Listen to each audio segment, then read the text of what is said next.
Hello and welcome back to our Minimum Battles series, where we're playing with all 151 Generation 1 Pokemon, at least up through Brock, to see which ones can beat Brock on Minimum Battles. The winners of this challenge, of course, will move on to the next stage where they get to fight Misty and Lt Surge, before moving on to the mid-game, and then finally, hopefully, the end game, where we'll get a decent set of Pokemon that can actually reach the Elite Four and the Champion on Minimum Battles. So this is about the 6th episode that we're making. We had a couple where we added just a little content to fix some errors or something like that, but we're halfway through the challenge, and if you haven't seen all the videos yet, make sure that you like and subscribe so that you get all of our content. I typically put these videos out on Monday, my time, which is in Japan, so if you're in the United States, that's typically coming out on Sunday night or Monday morning, depending on where exactly you live. But we're halfway through, and we've already had some pretty amazing battles here. So let's talk for just a second. Why Minimum Battles? Why do we want to do this challenge? Well, look, I've seen tons of YouTube videos where somebody's playing through on a single Pokemon challenge. They get to a major hurdle. Maybe it's Brock, maybe it's Misty, maybe it's the hiker in Rock Tunnel. And they say, oh, I can't beat him at this level. I'll just go out back and grind a few more levels. That's not good content. They're not using any sort of real strategy there. They're just leveling up until they can beat the game. Look, you can take Caterpie, level it up enough, and you can beat Brock, okay?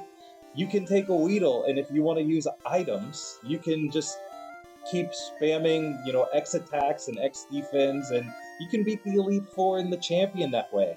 I've done it, okay? That's not really interesting. That's not how anybody's actually going to play the game. If they get to Brock, and they can't beat him at a reasonable level, they're going to reset and choose a different Pokemon. Or they're going to go catch something and level it up so that it can beat Brock. So why would we waste our time leveling an Abra up to level 30 to get through? Just doesn't make any sense. This way, with Minimum Battles, we're going to put the focus really on movesets and strategy, and we're going to be able to say definitively, these are the best Pokemon to play through the game with, if you're going to play through the story with a single Pokemon. I think that's a heck of a lot more interesting content than just seeing somebody level grinds in order to get through the game. So, until now, we've done about half of all Pokemon, and we had a huge shock last time, as Alakazam could not beat Brock on Minimum Battles. Alakazam is one of the strongest Generation 1 Pokemon, but for some reason in Yellow version, they changed its basic moveset. Instead of starting out with Confusion and Teleport and Disable, no, this Alakazam in Yellow version, you can go test it yourself, starts out with only Teleport and Kinesis. It has no ability to actually do damage in any effective way, because even if it used up all of its PP, it's not going to have enough HP at Minimum Battles to take down Geodude and Brock without using items. That's not how we roll here, so unfortunately Alakazam is out. If we go back and we do the same challenge in Red and Blue, however, we will get an Alakazam that knows Confusion, and thus we would expect Alakazam and perhaps its previous evolution in Kadabra to be able to get through this challenge. Pokemon Yellow certainly is much more challenging than other versions. In fact, so far we've only managed to beat Brock with 35 out of 76 Pokemon, so we're about 46% right now. Of course, we know a lot of the strongest Pokemon are much later in the numbering scheme of the Pokedex, so it may be that this average rises as we get towards the end. Today we have a lot of great challengers. We've got Ponyta and Rapidash, both of whom are going to know fire moves, which gives them a good chance. We've got Slowpoke and Slowbro. We might be seeing some confusion there. They might be able to do what Alakazam couldn't. Magnemite's gonna have a struggle, I think, but Magneton, it really depends on the moveset. If Magneton starts with Sonic Boom, we're gonna have an easy time getting through, but if it doesn't have Sonic Boom, I'm already gonna say it's impossible. Farfetch'd, Doduo, and Dodrio all suffer from the same issue. They don't have any moves that can do reasonable damage, and they don't really have anything for status that's really gonna help out. Seel, I think, starts with Headbutt, so depending on flinch luck, maybe? Dewgong, on the other hand, I think will at least know a water or ice type move that will enable it to get through. When we get to Grimer and Muck, I think is going to be interesting. Now, Grimer probably only knows Pound and Disable, if I recall correctly, so it's not going to really stand a chance.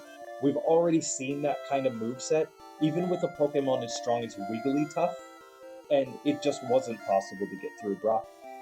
But Muck is kind of interesting. We really have to see what Muck's moveset is.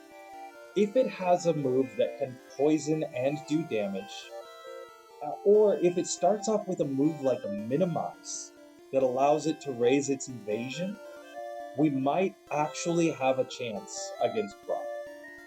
Finally, Shellder is probably only going to know Tackle and Withdraw, if I recall correctly. Probably not getting through. But Cloyster, we're likely looking at maybe Clamp, maybe Aurora Beam, something that will be powerful enough to be able to get through Brock. So we probably are going to finish on a high. If I had to guess today, depending on movesets, I'm actually going to guess that we're going to get through Brock with about 7 of these 15 challengers. What do you think? Go ahead and drop a comment below. Let me know what you think of my strategies, if you think that there's anything we could have improved. Do you think that a Pokemon just got 10 runs of really bad luck? Let us know down below. If you have good suggestions, we might go back and redo one in the future. Now, without further ado, let's cue up the game music and get ready to play up through Brock, starting with Ponyta. So, here we go. Let me just switch to this one here, and ladies and gentlemen, we are off. So, Ponyta is going to be the first Pokemon today. I believe it's going to start off with Ember, and Ember's a pretty good move.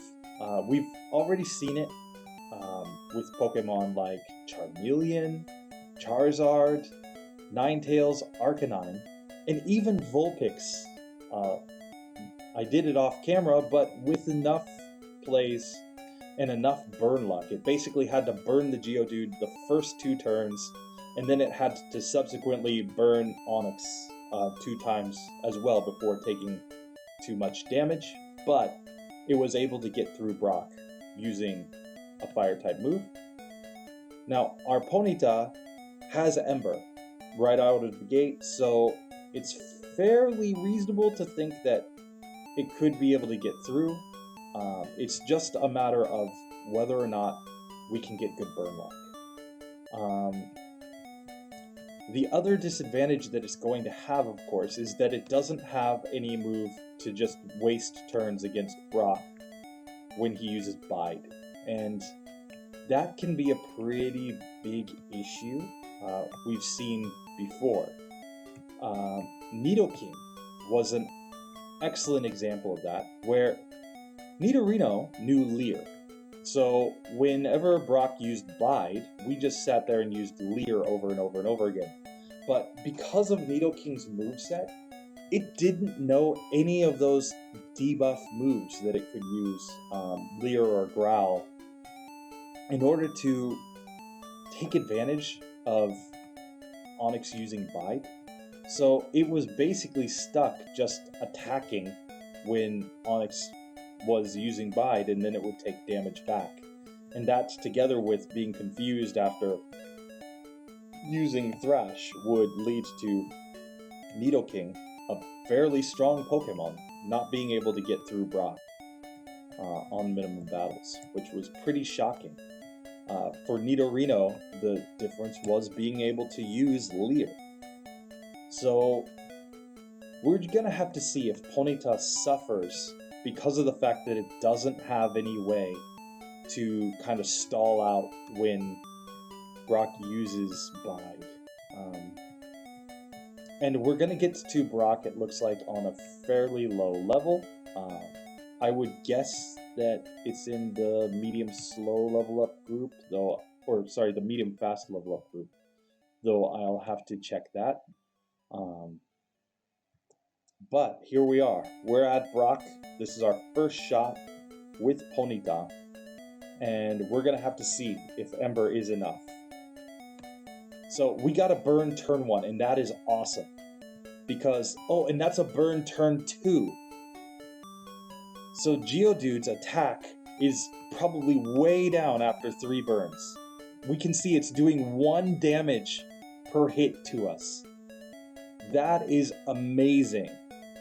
This Ponyta has a real chance. Now, we gotta get the luck against Brock, or against Onix, and we get a burn. First hit is a burn. Okay, but here's a big problem. Onix just used Bide, and we can only use Ember. We don't have any options, so if we do too much damage, it could take us out. So, let's see what happens. And there it is. We were taken out by Onix with Bide because we just couldn't do quite enough damage to get through. Still, that was an amazing first run, and we really just need to repeat that luck. Now we can see that Geodude, without the burns, is doing like 6 damage per hit. So those burns really add up and really help us to get through. So there we did burn it the first time. We got some critical hits, and we got another burn. So we're getting through with 20 HP.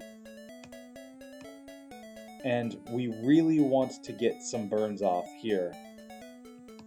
Now here, it depends. It was only a 2-turn Bide. If we had gotten a 3-turn Bide, I think we would have gotten through. So, yeah, that one just didn't work. But this looks like it's possible. It's really just a matter of luck to some degree. Of course, like, it's always going to be a matter of luck. But, okay, we took a critical hit from the Geodude there. And that Bide pretty much means that this run is over. Okay.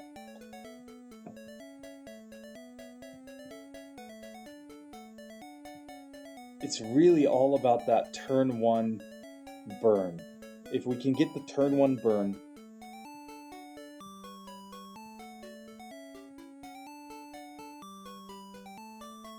and that's another one where we just couldn't get the burn luck. Okay.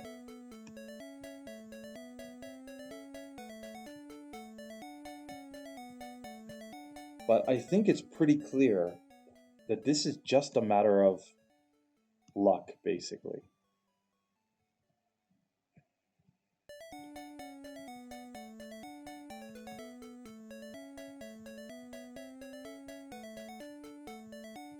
Okay, that's a burn.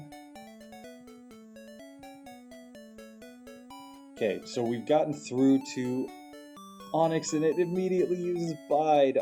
Come on, Onix. Okay, that's a burn. That's another burn. That's another burn. Okay, so we're getting through with better HP, but it doesn't really matter. Once Onix uses Bide, it's enough to take us out. We really need Onix to not use Bide for like the first 2 or 3 turns. And then we have a shot at taking it out.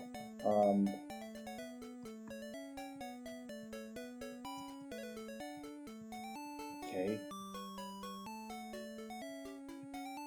That just couldn't work.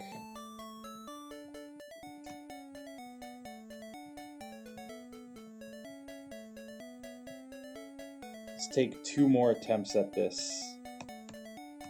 It's terrible because we're getting so close to taking it out. And there's another burn. Okay, that's good. Okay.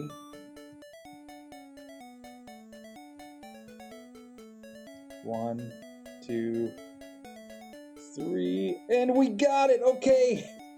Ponyta is the first Pokemon through Brock. So, basically it all comes down to the burn luck. And how do we get that luck? Well, every Ember has a chance to burn Geodude, of course. We just need it to burn Geodude enough times, basically, to lower its attack low enough. So on the first run, we could already see that this was gonna be possible. It was just gonna be a matter of whether or not we could get the luck in a reasonable number of attempts. But clearly, fire types are not that bad against Brock. Like, there's kind of the bias, I guess, that because Squirtle and Bulbasaur start off with super effective moves, or rather, they don't start off with super effective moves, they both start with Tackle, but within reasonable number of levels, they will get super effective moves against Brock. Squirtle, just by level 8, will learn Bubble, and then Bulbasaur, you have to level up just a little bit more, get up to like level 12 or 13 if I recall correctly, and you get Vine Whip. That wouldn't... Both of those moves make Brock an absolute joke, obviously. People always feel like Charmander then is so much harder, right? Because you don't get any sort of super effective move. Well, you can throw all that out the window when you're dealing with a Pokemon that has a fire move against Brock, because actually it's just a matter of luck. It's just a matter of getting enough embers off. Now, the reason that Charmander couldn't do this on minimum battles is because it doesn't learn Ember until level 9. And it's only going to reach level 8 on minimum battles before it reaches Brock. So it's one level short of learning the move. Pokemon like Growlithe don't start off with Ember, so that was Growlithe's downfall. It only had Bite at the beginning, Bite and Roar. But Vulpix then becomes another Pokemon that really, it just comes down to luck. Burn luck, basically, and if you can get the burns off, then you're going to have a pretty good shot of getting through. So if Ponyta can do it, I think Rapidash is already kind of a foregone conclusion. We've seen that Rapidash has a much better moveset. It has Tail Whip, it has Growl. So Bite is not going to be the reason that we get taken out with Rapidash. We should be able to get through pretty easily, I think, because basically once we get through the Geodude, it's just going to be a matter of getting the right kind of, just using the right kinds of moves against Onix. So, without further ado, here we are. We have Rapidash. Let's find out how different is this going to be. So, we can start off with Ember. We can see that it's still doing a decent amount of damage to us. So we're still going to have to get some burns against Brock here. But actually, I think we could start off with a couple of Growls and then start trying to burn it. Now we can see it's only doing 1 damage per hit. And that's going to be consistent, unless it gets a bunch of critical hits. So now we outspeed Onix, which is awesome. And it's as simple as that. It's not really going to be quite as much of a, random, hey, how good a luck can I get battle, because we already have a good moveset. So So far, Ponyta and Rapidash both get through, and we're off to a good start. Because the next Pokemon coming up here, Slowpoke, I don't necessarily think that it's going to be easy with Slowpoke, but if it knows Confusion as its starting move, which I believe it does, it's going to have a decent shot, at least, of getting through. This is one of the things that we're really going to see as we get to the higher Pokedex entries, is that a lot of the Pokemon there do start off with better movesets than the early Pokemon. Like, yes, we're going to have some that only know moves like Pound or Tackle or Growl, but we're going to get more Pokemon that start off with Confusion, Ember, Bubble, etc. that actually make them pretty good, and of course stats tend to be better as we get higher up too. So here we are, we have a Slowpoke, we have Confusion. Now, one of the big disadvantages that we're going to have is that we're going to be slower than our opponents, and being slower of course has an impact here, right? Because that means that they're guaranteed to be able to hit us first. So Geodude's definitely going to hit us more times because we're slow. Like, we're not going to be able to outspeed it, and, well, I guess we're not going to be able to outspeed it. Who knows? It might turn out that we can outspeed, which would be pretty funny. But assuming that we can't outspeed it, it's going to get more hits off on us. And then when we get to Onix, the real risk is going to be that Onix uses Bide. We already saw it with Ponyta. Onix uses Bide. Sure, we're using a move that does decent damage, but even with decent HP, it can just knock us out because we did a fair amount of damage, but not enough damage to knock it out before its Bide finished. And it's one of those rare cases where Bide is actually the worst move for it to use, outside of, I suppose we could say, we don't want to see Bide from Onix, and we don't want to see Bind from Onix, because Bind, with it being faster than us, which is almost certainly going to be the case, would mean that we're just getting locked in to that move for several turns. Now, the other thing that we can see here as we get to Brock, and this is going to be significant, I think, is that Slowpoke levels up slower than a lot of other Pokemon, and because of that, it's only at level 6 going into Brock. We're 9 XP short of reaching level 7, so it's part of the medium-fast level up group. But of course those Pokemon level up very slowly at the beginning of the game. So being at a low level could be the deciding factor that causes us to lose. But without further ado, let's try it. So we do actually outspeed Geodude, which is pretty cool. And that was just fine. So now we're at level 8. Onix outspeeds, but Confusion, we have Stab. It does enough damage that we're able to just get through. So think about this for a second. A Slowpoke with Confusion was able to get through Brock on minimum battles, no problem. So Alakazam, really, the whole reason that it couldn't get through was purely because it didn't start out with an attacking move like Confusion. If we just traded Kadabra or Alakazam over from red and blue version, basically, it would actually have Confusion and would be able to get through this challenge.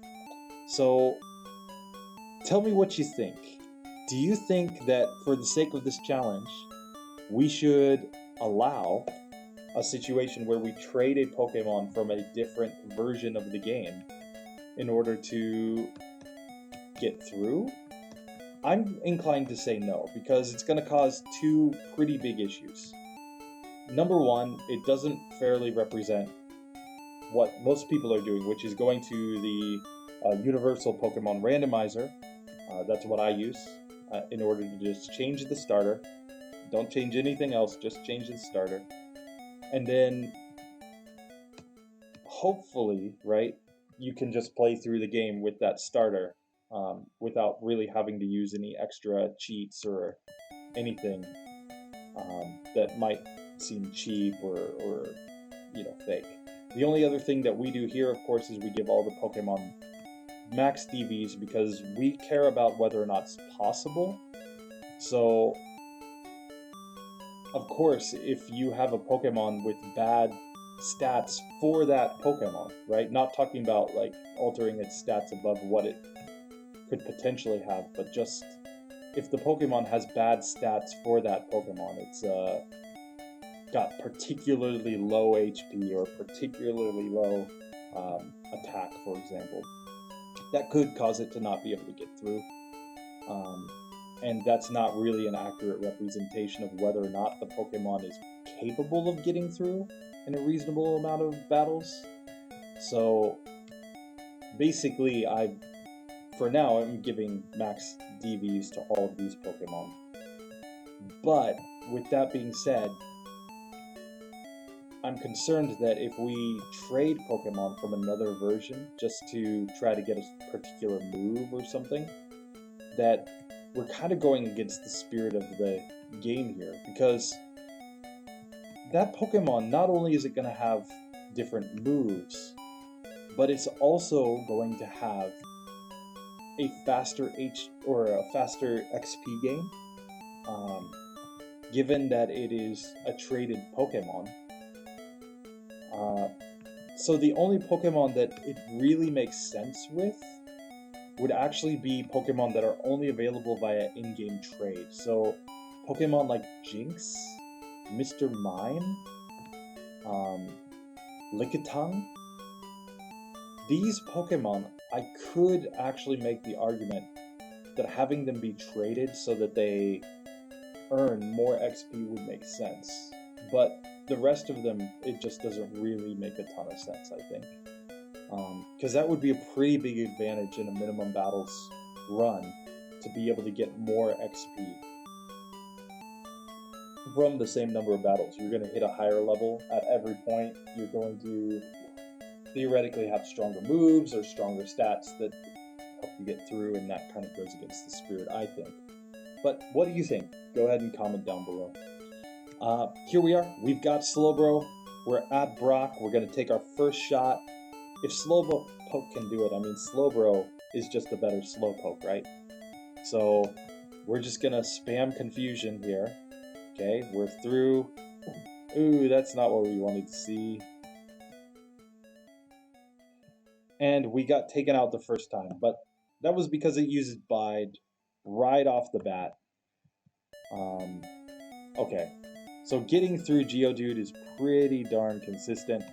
And there it uses Bide, but it's too late. We've already done plenty of damage, so Slowbro gets through. And this is pretty awesome. I mean, so far, doing, a little more than half of the Pokemon. We're up to 80 of the 151 Pokemon of this generation. This is the first time that we've had the first 4 challengers all get through Brock on minimum battles. So I'm feeling pretty good today. And maybe this is a sign of things to come. Because when I started this challenge, I was pretty confident that we were probably going to get through Brock at somewhere between 40 and 50% of Pokemon. But it's possible that that was underestimated, that actually we can get through with a lot more Pokemon. Especially when we consider that these later Pokemon in the challenge Pokemon that have high numbers in the Pokedex, they typically do start with stronger moves, and that really could become the deciding factor, right? Magnemite, I think, is going to be the first Pokemon today that absolutely has zero shot of getting through. Because we just have to look at its moves. Tackle. It has no debuff moves. It has nothing super effective. It's not going to learn anything before Brock, because typically you wouldn't get a Magnemite before level 20 or 30 something.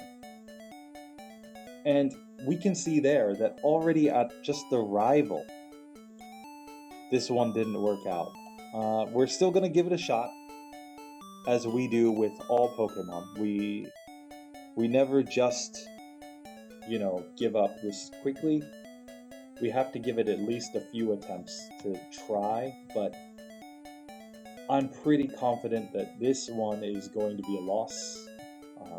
Especially given that some Pokemon that even had a stab advantage with normal type moves, so Pokemon like Clefairy, were not able to get through.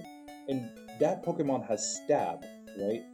So if stab is not enough to get through, then I'm not particularly confident in our ability to get through. As we can see, even the rival is giving Magnemite trouble here. Like, we really want it to just spam Tail Whip against us. And, Eevee's not particularly strong, right? But, of course, it does get the advantage of stab on its attacks, and that is a pretty big advantage this early in the game. It's one of the ways that Pokemon Yellow is absolutely much more difficult than Red and Blue, is that your opponent starts out with a stab move. And the second way that this section of the game is much more difficult is that the Caterpie in Viridian Forest is level 10, as opposed to being a level 9 Weedle in Red and Blue. And finally, the big challenge is that Brock's Geodude only knows Tackle. Think about that for a second. In Red and Blue, Geodude knows Defense Curl and Tackle. But if you're using a Pokemon like Vulpix, for example, that knows Ember, well, Ember is a special type move. So every time that Geodude uses Defense Curl to raise its defense, it's not raising its special. And because it's not raising its special, it actually doesn't do anything relative to our strategy, which is burning it with Ember. So every time it uses Defense Curl, that's effectively a miss.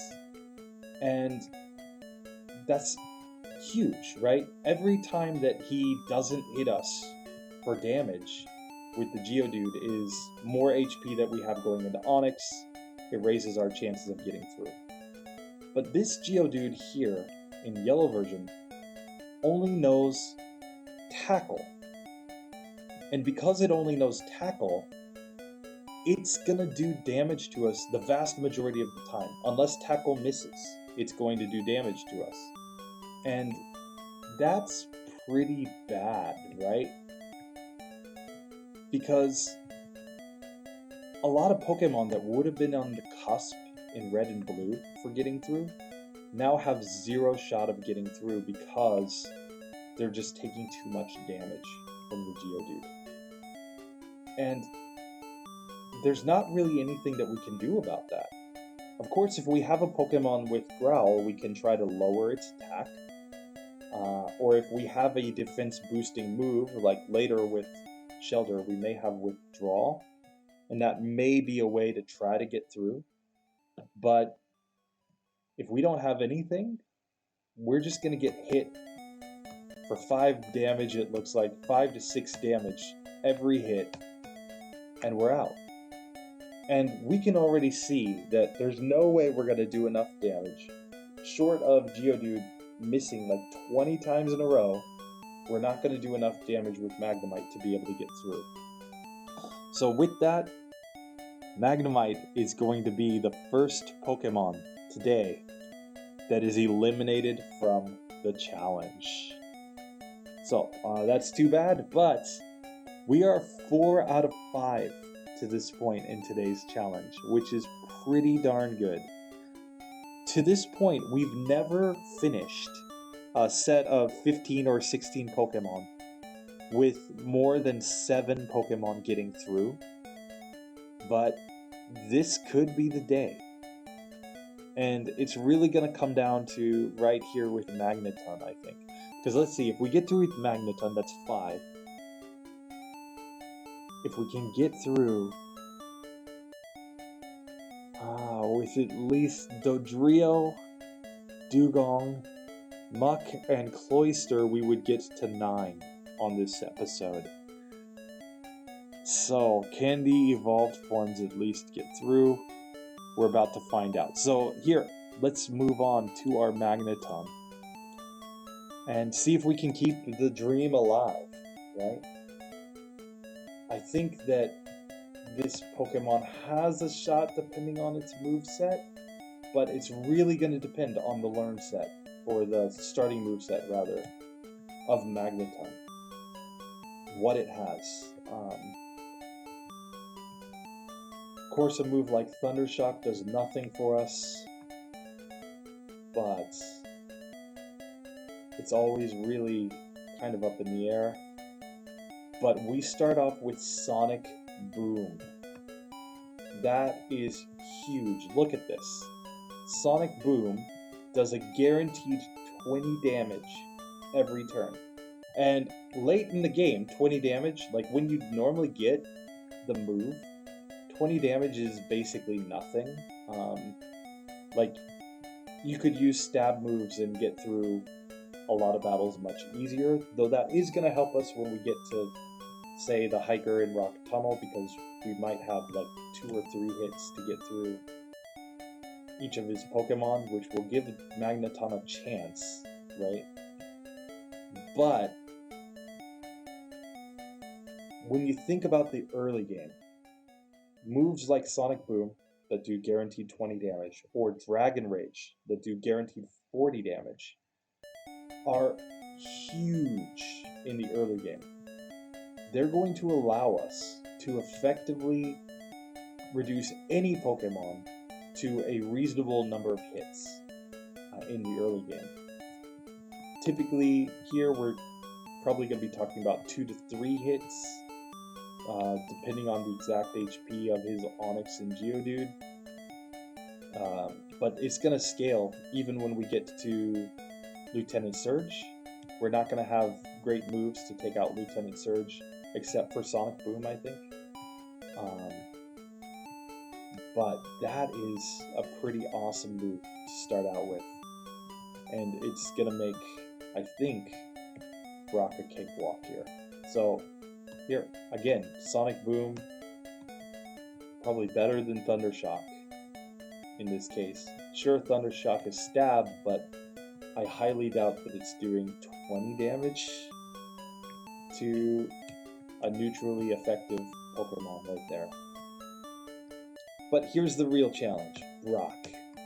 And Brock, you're going to face up to Sonic Boom. Let's see how you do.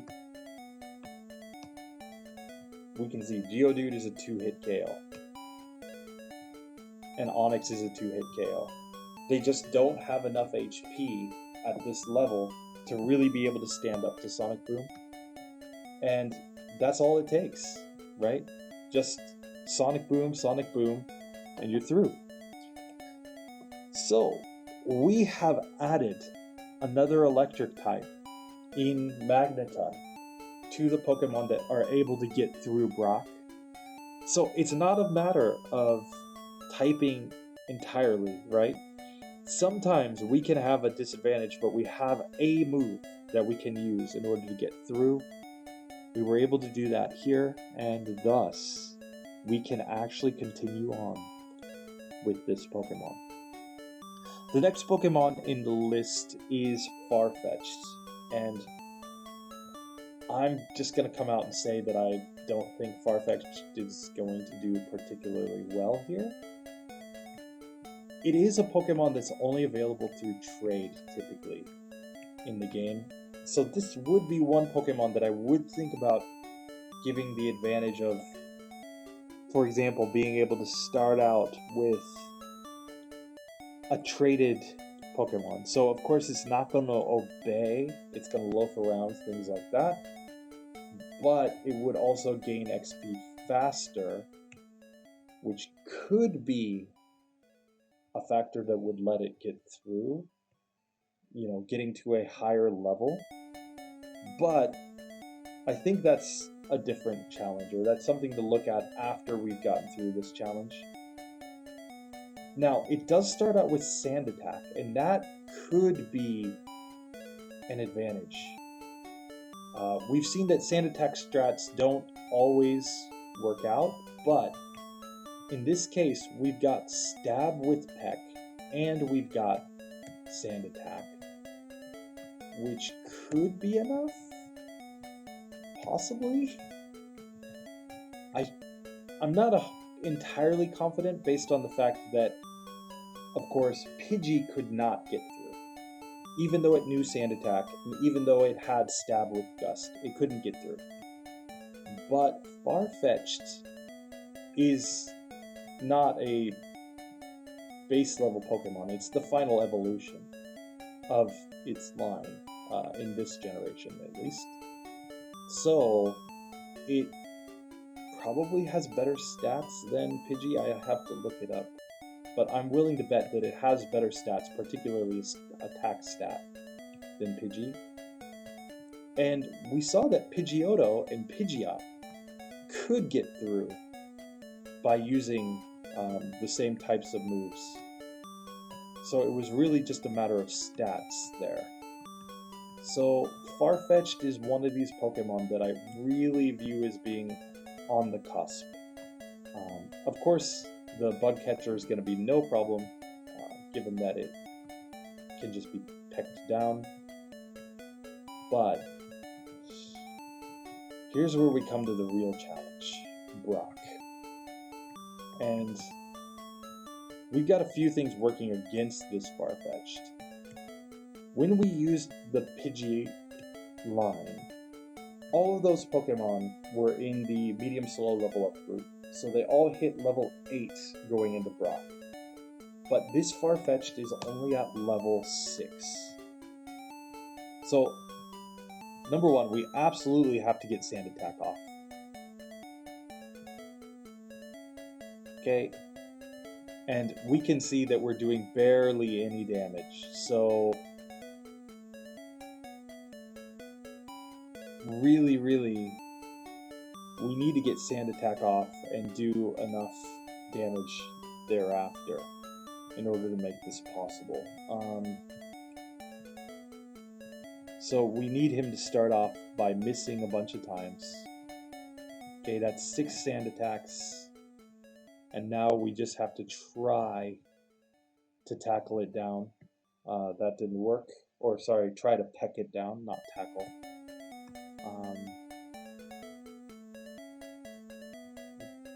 6. Okay, we've gotten 6 Sand Attacks out without getting hit.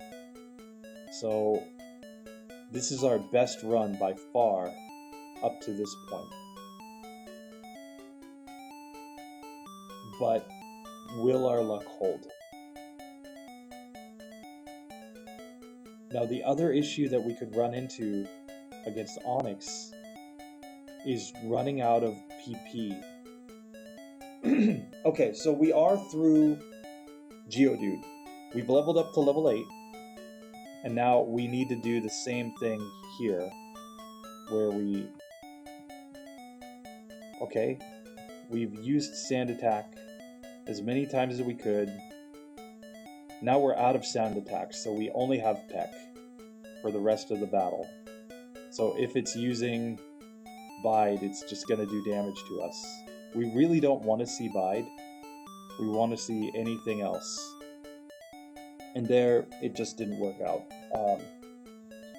Probably the biggest difference that we're running into here between like Pidgeotto and Farfetch'd is that Pidgeotto had the advantage of being at a higher level. Probably has better stats than Farfetch'd too. Farfetch'd is not a terribly good Pokemon until it can get Swords Dance later in the game. That's really its trump card. So outside of getting, yeah, pretty amazing luck, like 3 HP, we're just not going to get through. Let's think about this for a second. If we get through the Geodude, we're going to get through the Geodude with maybe 10-ish Pecks left. Then we're going to have to use Peck and follow up with Struggle against Onix to get through. So we're going to have pretty good HP when we get to the Onix. And that's assuming that we don't take a bunch of hits and that the Onix isn't using Bide. So with all of those factors taken into account, I'm going to say that Farfetch'd is out of there. It's just not quite able to do it. I think we would have to have absolutely amazing luck. We would need Geodude to miss every single attack, for one. Then we would need to connect with all of our attacks and have full HP. And then when we get to Onix, we would need Onix to also pretty much miss all of its attacks so that we could just struggle. And we would need it to not use Bide, basically, to get through. So I'm going to say that that one just isn't possible. So Farfetch'd is out of there. We're on to Doduo. Doduo, I think, could be more of the same. Because the problem with Doduo, I think, is that it's not going to know Sand Attack, is it? Might know Growl, but I don't think it's going to know Sand Attack.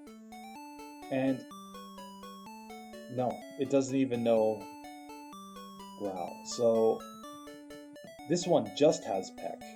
And so I think we're going to see pretty quickly that not having Sand Attack is even worse than Farfetch'd, because at least with Farfetch'd we had some ability to reduce the accuracy of the opponent and make it so that we would at least have a chance of getting through. Whereas with Doduo, we're just going to use Peck, but Geodude's going to hit us pretty much every turn for decent damage, I think. And that probably is going to be enough to make this just completely impossible. Now you might ask, with Farfetch'd just before, like, why 6 Sand Attacks? Why not do fewer? Well, there is a diminishing benefit to using Sand Attack, of course. Like, the first Sand Attack lowers accuracy the most. I believe it lowers it to 66%, approximately 67%. And then the next Sand Attack goes down to like 50%. The next one goes to like 40%. Something like that. I forget exactly what the curve is, but basically once you use 6, it's like 25% chance to hit each time. But because we're doing only like 1 damage every single attack, there's not really any benefit to using fewer Sand Attacks and trying to get through, like, within a reasonable number of battles. And we're still going to have to hit that Geodude like 20 some odd times in order to get through. So the higher its hit chance is, the more likely it is that it's going to hit us. The best luck that we can get is to get all 6 Sand Attacks off without getting hit, and then, you know, start pecking. But here, we don't even have that strategy with Doduo. We're still at level 6, but we only know Peck. I'm pretty sure this is going to be a bad run. So There, we can already see it's doing 7 damage to us with each hit, and we get 4 pecks off. Even with critical hits, there's no way that that's doing enough damage to get through. So even here on the first attempt, I think we can already say that Doduo is out of there. Short of Geodude missing a bunch of times, we're just not going to get through. And Tackle is fairly accurate, so it's not a situation. If we were dealing with a move that had low accuracy, then I could see grinding this a bunch of times to see, okay, can he miss enough times, right? But even if we had Sand Attack, we're probably not going to get through. I mean, it looks like we're doing more damage than Farfetch'd was doing with Doduo. But without any other move to help reduce its attack or increase our defense or something, it just doesn't make much sense. Now here we are with Dodrio. Of course, we're going to get better stats and hopefully a better moveset than Doduo had. And we can see that we do. We have Growl and we have Fury Attack now. Fury Attack could open up some opportunities for us because it has the ability to hit multiple times. On top of that, we're going to have better HP. So I think that this could end up being a much better run. The real issue is that level 6. Being at level 6 against Brock hurts so much against the Geodude.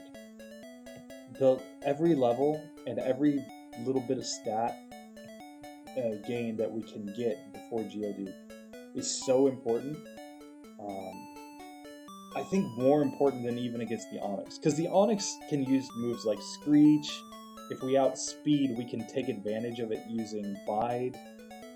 So about half of the time it's going to do something that doesn't deal damage. Then Bind, of course, can hit us multiple turns in a row, but it has lower accuracy than other attacking moves, so it's at least got a decent chance to miss. So Tackle is the only reliable damage dealing move that he has when we outspeed him. Of course, Screech can help make his tackles stronger, but you know, if we're going to get through, yeah, we're going to need some luck one way or the other. We're hoping to really just get Screech and Bide a bunch of times, and then maybe some Bind and misses or something like that. But it makes it easier to get through Onix with a lower level Pokemon than getting through Geodude. Without further ado, here we are. We're at Brock with Dodrio.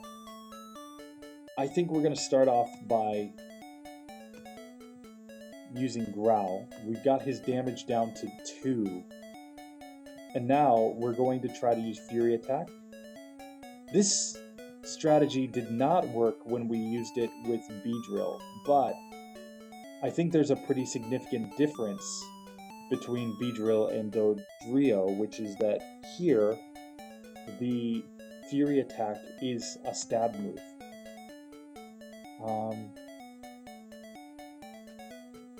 So let's go for it here. Of course, we need to get good luck in terms of our damage ranges here. Let's try one more here. And this time, let's Growl. Well, a critical hit's not going to help us, but 6 Growls off. And now, okay, so no matter what, it's going to do 2 damage to us. So there's no point going for 6 Growls. Just Growl until it does 2 damage. And then Peck doesn't do that much, so really we just need to get the ranges on Fury Attack when we're using it. That's going to be our best shot, I think, to get through. Okay, and we are through Geodude. That's pretty good. So now, I definitely think we need to start off by growling against Onix, but Onix gets a bunch of critical hits, and that's all there was to say about that. we definitely don't like seeing that critical hit right there. The other issue with Fury Attack, of course, is that it does sometimes miss, which is a pretty big issue here against the Geodude, plus the Geodude getting a critical hit on us, even after we've lowered its attack a bunch of times. We really want to see like 5 hits, and ideally critical hits. We just couldn't get through that one. Okay.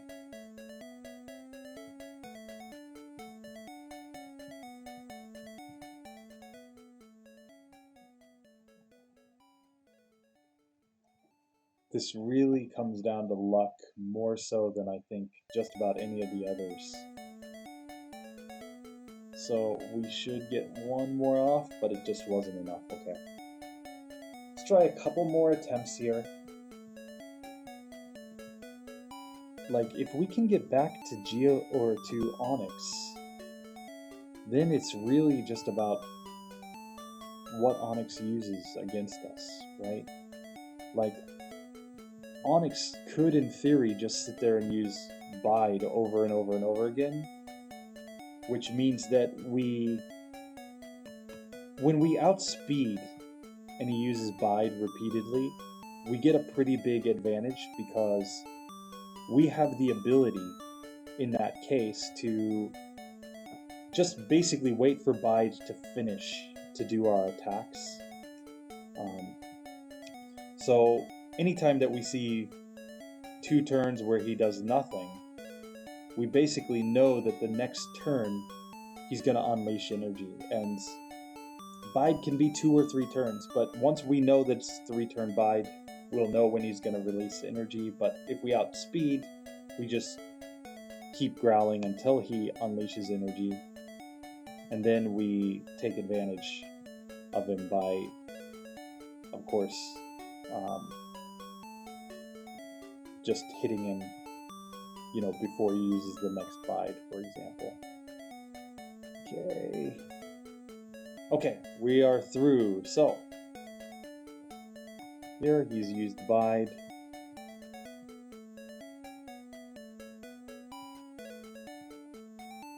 Okay, that's what we want to see. He's using Bide, and then we're just waiting for Bide to finish up before hitting him for the next turn.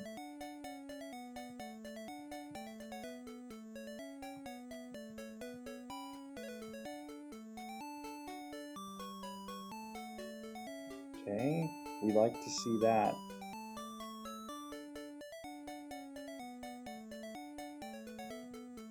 And we're through. Okay. Dodrio just needed to get the right kind of luck there. But that is a win with Dodrio. Fury Attack in this case was able to get through. And that's pretty awesome. I mean, it really was just a matter of A, lowering the attack of the opponent. Yeah, we needed some luck with Bide. We wanted him to use Bide so that we could growl, and then after he unleashes energy, we know that he can't use Bide before we attack him the next turn, so we use our attack, do some damage, and then just slowly whittle him down, basically. And by the time that he actually did use an attack like Tackle, he wasn't doing that much damage because his attack stat was already so low. So there we go. 6 Pokemon so far out of 9 have gotten through. We've got a pretty good average going on here. If we can get through with 3 more, we will match our best kind of average that we've had so far. If we can get through with 4 more, that will actually be our best performance in any set of Pokemon so far. So let's see if Seel can get us started the right way on this last kind of section here. Now, Seel, I'm pretty sure is going to know Headbutt. and possibly Growl at the start, which Headbutt and Growl are going to possibly be good. Headbutt does have a chance to flinch, if I recall correctly, which could help us out. And Growl could help us the same way that we just saw with Dodrio by lowering the attack of our opponent. But I don't think Seel starts with a water move.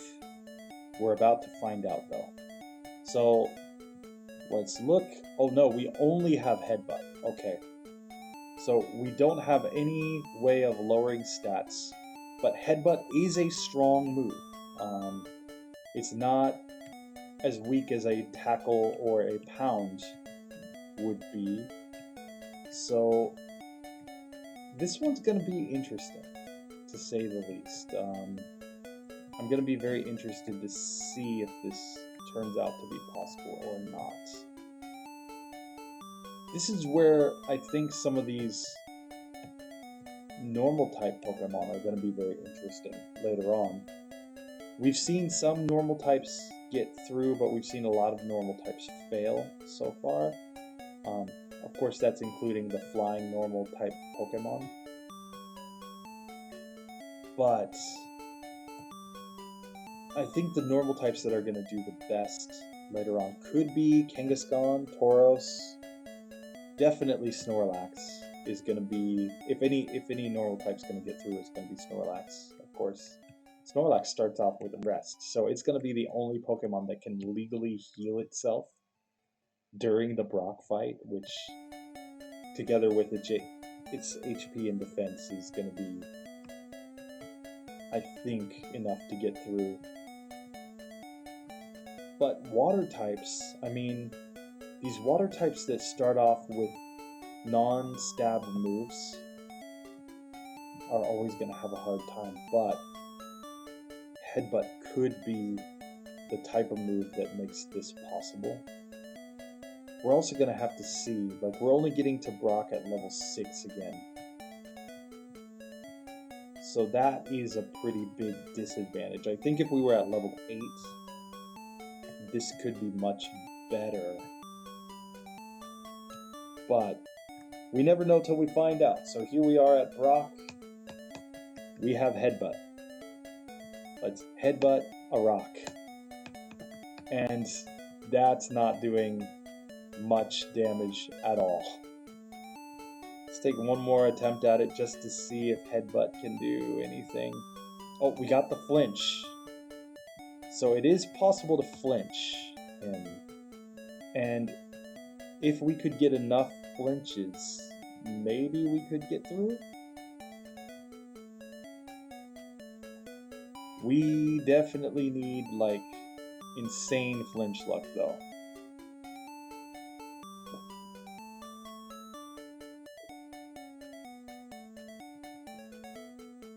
Yeah, that just didn't work. Let's take one more attempt at it. Here.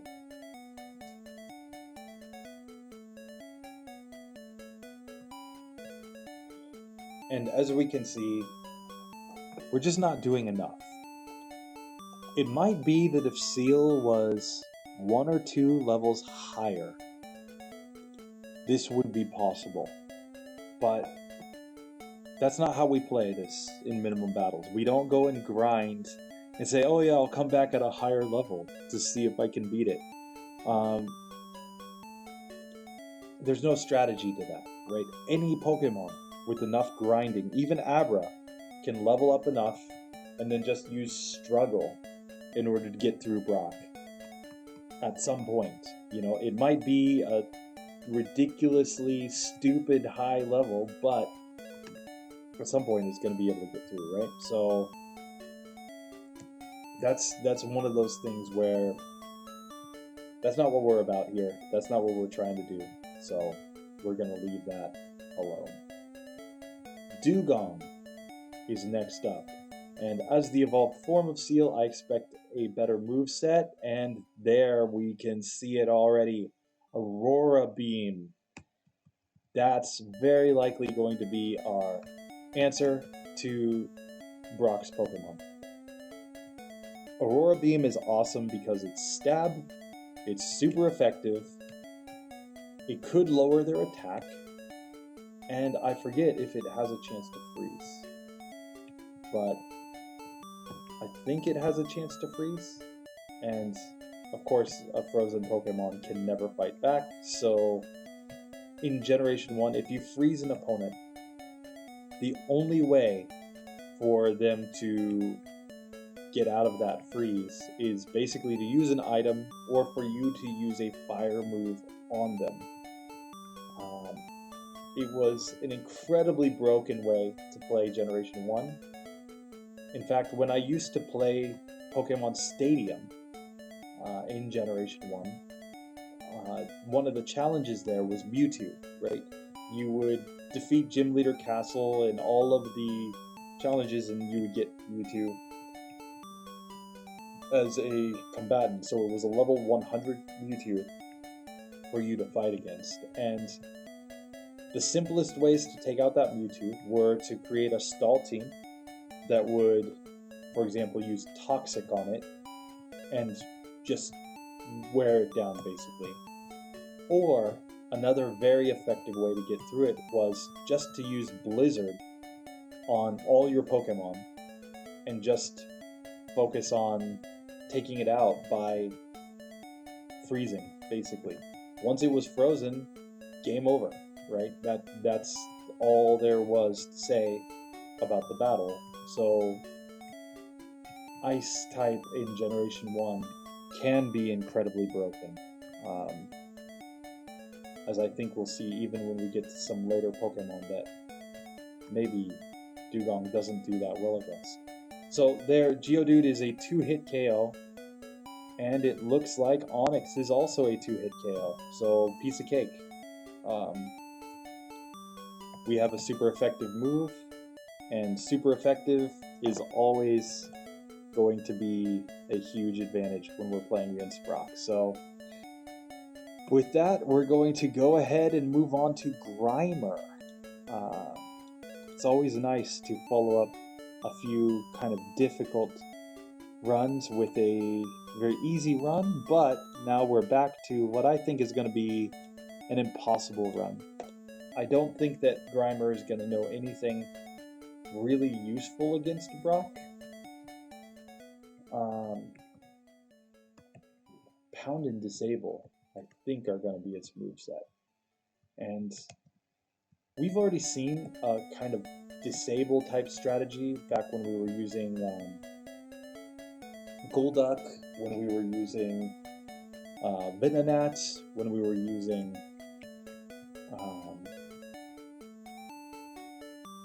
what was it? Wigglytuff. Disable is not very useful against Brock, and it's not very useful for a very specific reason. In this version, his Geodude only knows Tackle. Because it only knows Tackle, if we use Disable, it's just going to switch to using Struggle instead. And you might say, well, okay, well, now it's doing more damage to itself every turn, but it seems that Struggle actually does more damage output as well. And on top of that, Disable doesn't last for very many turns, so just because we get the Disable off doesn't mean that it's going to be stuck using Struggle for a significant portion of the battle. In fact, it seems like a lot of times it only lasts like 1 or 2 turns. Like, it sometimes is immediately out of Disable and attacks you as soon as you use Disable and Connected. Plus, Disable doesn't hit every single time. If you were in Red and Blue, Disable could potentially be better by locking Geodude out of using Tackle, right? You might be able to use Disable and have it lose access to Tackle so that it just uses Defense Curl. And if you're already doing basically no damage, then that could be a pretty big advantage. But that is something that really would be luck-based. Of course, we don't mind luck getting through We just saw with Dodrio, we needed luck to get through. We saw with Ponyta at the beginning, we needed a little bit of luck to get through. We don't mind luck here. We mind... All we care about is whether or not it's possible with reasonable attempts and reasonable luck. Right? So, here we are. We're at Brock. We have a chance, but we can see that, okay, we've disabled Tackle. Tackle is disabled, so... And there it's using Struggle, and it's doing like 8 damage per hit to us. If instead we fight it and we just use Pound, we see that it's doing like 6 damage per hit against us. Still not great. We're not going to get through either way, but that's kind of the downside of starting out with this kind of moveset, where we have one attacking move and then one move that's disable. Unless we have a super effective move, we're just not going to get through. So, already, we're going to call it right there. Grimer is out. Muck is next up, and Muck, I really want to see its moveset before I really make any predictions. Muck has a few advantages here. Definitely, it has a lot of HP. Like, Muck gets a ridiculous amount of HP. So, it's going to be able to tank more hits, I expect. That being said, we're still going to be at a lower level, so... Oh, sorry, he's only Gar in this version. Muck is going to face up against Gar. That's what I get for trying to talk and type at the same time. But if Muck has a damage-dealing poison type move, we have Poison Gas. This is going to be interesting. So, Poison Gas just poisons the opponent, which, if we could get it off 6 times in a row, Brock has 5 full heals per Pokemon. So, if we get it off 6 times in a row, then his Pokemon will be poisoned without us taking damage. Because whenever he uses full heal, right, he takes his whole turn to use the full heal. So, it may be possible to poison. And then, it comes down to how much damage we can take versus how much damage we can deal out against Brock. Particularly with the Geodude. Once we get to the Onix, I'm not sure how poison damage factors into Bide. If it doesn't factor in, then we could get a huge advantage on Onix by poisoning it and having it take damage from the poison whilst we sit there and use Disable or something against it.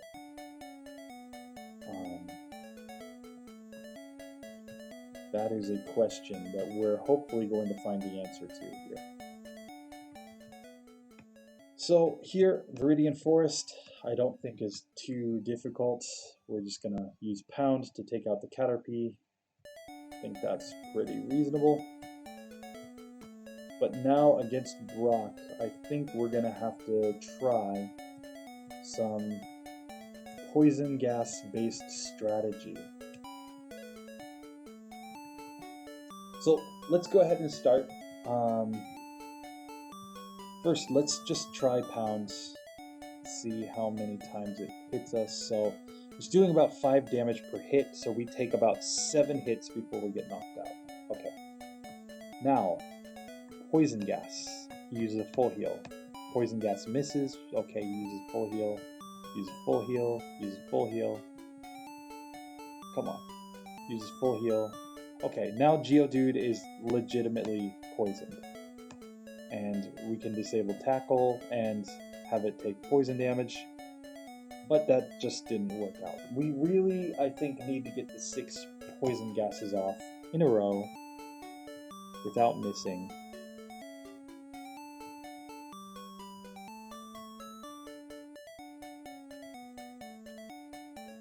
Okay, so now it's legitimately poisoned, but I think we need that on full health.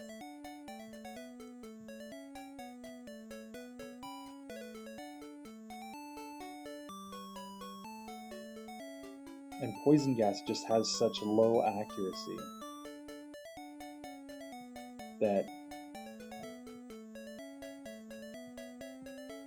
Okay, that's a good one, that's a good one. That's a miss, that's a miss, that's a miss. Come on! Poison gas.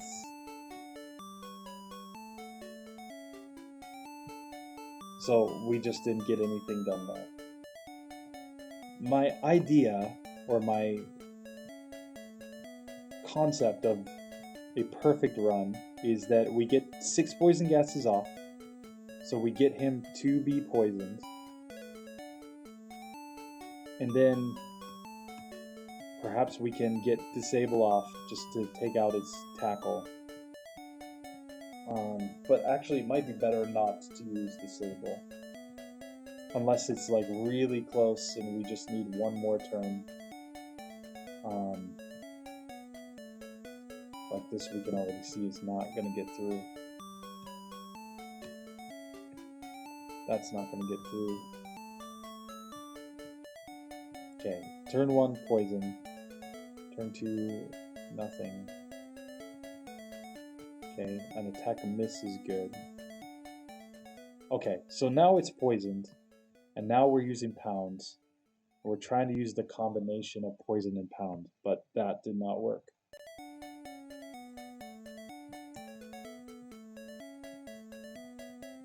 Two, 3, 4, 5, 6 poisons. Okay. Now we would need some misses. It looks like this one's just not getting through.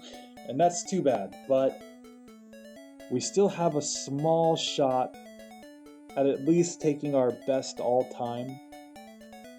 We have 2 more Pokemon left. We've gotten through Brock so far with 7 Pokemon. If we get through with these 2, we'll match our best so far, which has been 9 Pokemon getting through. But Muck just wasn't quite able to do it there, so it's too bad, but we gotta move on. We're on to Shellder. And Shellder is going to probably not be very good. My memories of Shellder were always just on the SSN. You'd run into a bunch of sailors that had Shelders, and basically in this version in particular, in yellow version, I would always have a Pikachu, so they were my like level up fodder for Pikachu, right? Because you just go and, yeah, sure, they have good defense, but you'd just use Thunder Shock or Thunderbolt on them and watch them melt. But that defense that they have could be a factor against Brock. I say that very tentatively, but it could be something, right? So we have Withdraw, and we can see that defense is by far and away its best stat, so let's use Tackle against Eevee. I think that's its best strategy. Yep, we're through. Now, this is a Pokemon that's going to be in the slow level up group, meaning that even off of the rival there in Oak's Lab, we did not level up. We will level up after beating the Caterpie in Viridian Forest, but then if we beat Geodude, we're only going to go up to level 7, as opposed to like level 8 for a medium fast Pokemon, or even level 9 on the medium slow group.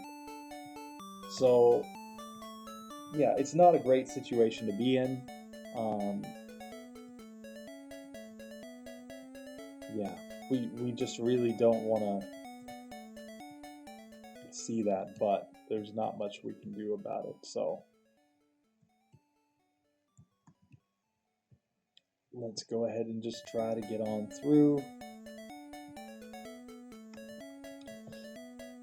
Yeah, using Withdraw might be the strategy against Brock. But otherwise, I mean, Tackle's going to do so little damage that I doubt that Withdraw, even with reducing the damage that we take from Brock, is going to be enough in and of itself to get us through Brock. Right? Because if we think about it, like, Withdraw is just going to increase our defense, but it doesn't really do anything if... Ooh, we just got taken out by a Caterpie, and guess what? I did not save before that Caterpie, so we are doing a full reset from the beginning on this one. Ooh, that's terrible. Now, we could have just used Withdraw and probably gotten through that one, but that's alright. We'll be back there in no time flat, so don't worry. Piece of cake. Small error there trying to get through, but that's what I get for not saving. So, start with the save right here, since we know that the rival can be tough.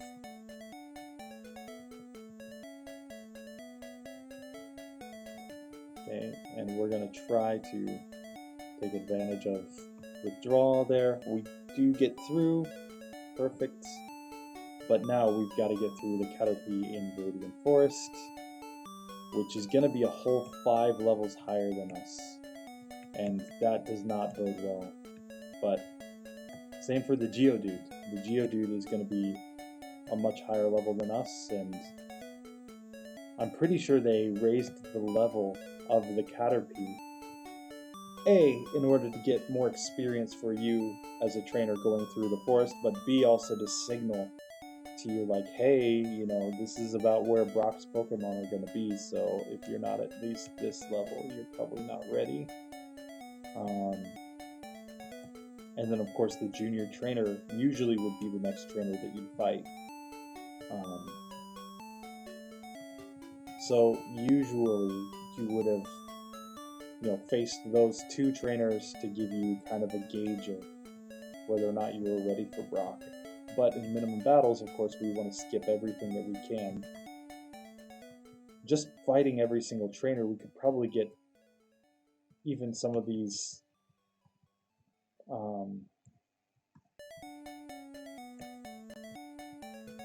slower level up group Pokemon to a level like level 10, for example, and have much better stats. So here we've taken some damage, we'll heal up.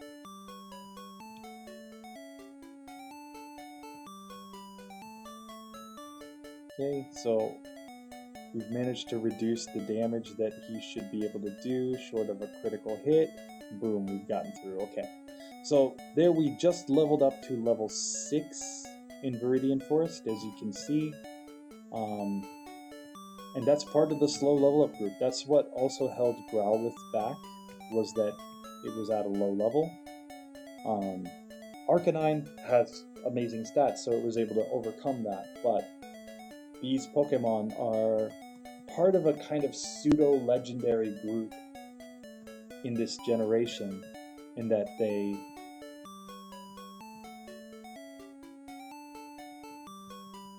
have really high stats for what they are. Okay, that one didn't work. We probably don't need to use that many withdrawals against Geodude. Probably 3 is enough to get it to doing as little damage as it can do. But now the problem is damage output, right? We're sitting here, we're using withdraw to reduce the damage that it's doing to 2 damage per turn. But if we're only doing 1 damage per turn to Geodude in exchange, we just don't have enough turns in order to get through before we get knocked out. So with that already, I'm going to say, Shellder, you're out of there.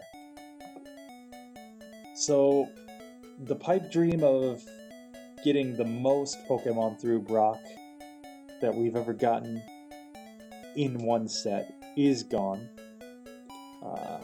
Unfortunately, we cannot do it with even 9 of these Pokemon.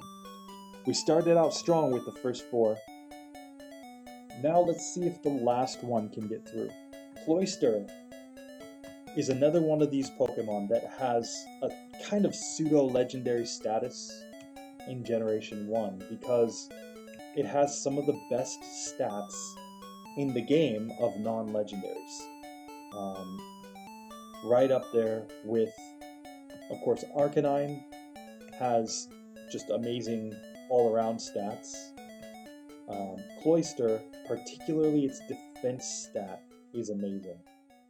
And here we can see a much better moveset. Clamp and Aurora Beam.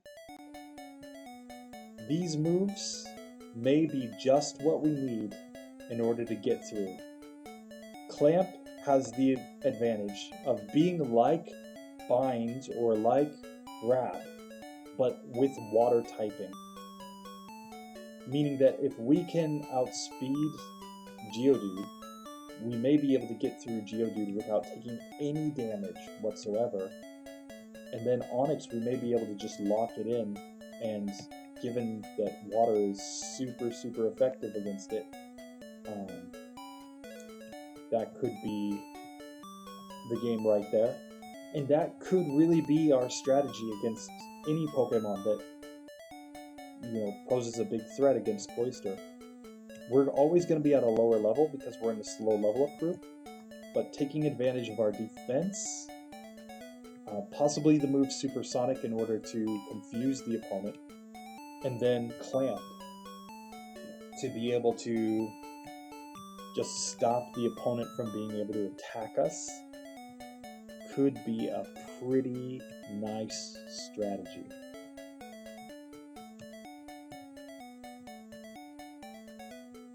So, let's get through here, and I think that this Bug Catcher is going to be a piece of cake. Yep, just a couple Aurora Beams takes it out. And now we just have to get to Brock himself and see what we can do.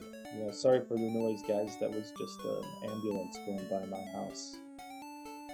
Japanese ambulances maybe a little bit different, I suppose, but yeah, coming from America to Japan, it's always kind of interesting to hear the different sounds. There we go. Clamp on Geodude. 1-hit KO. We've leveled up to level 7, and now Clamp on Onix. 2 hits. It's done. We've leveled up to level 8. We took no damage against Brock with Cloyster, which is to be expected. But that is a pretty nice run right there. So, in total today, we started with 15 Pokemon. We were able to beat Brock with 8 of them. So we did get over 50%, which is pretty darn good. How did we beat Brock? Well, Ponyta and Rapidash, it was all about Ember, basically. Just Ember, get burns. If we get enough burns, we're through. Slowpoke and Slowbro, they were able to use Confusion with Stab in order to get through. The opponents don't resist that move, so we've seen that basically every Pokemon that's had Confusion has been able to get through Brock. His Pokemon don't have good enough special to really handle it. When we got to Magneton, it was all about Sonic Boom. Dodrio was the hardest run that got through. It really came down to luck, using Growl and Fury Attack. And Fury Attack had to hit enough times. And then once we got to Onix, we really wanted it to use Bide so that it would just sit there and do nothing. We could just time it out and attack every time that it wasn't going to attack us because we outsped. Dewgong and Cloyster, of course, stab moves, type advantages. That's all they needed. But their unevolved forms, having no stab moves, were not able to get through, even though they had the type advantage in terms of their Pokemon typing, they just don't have any moves that can get through.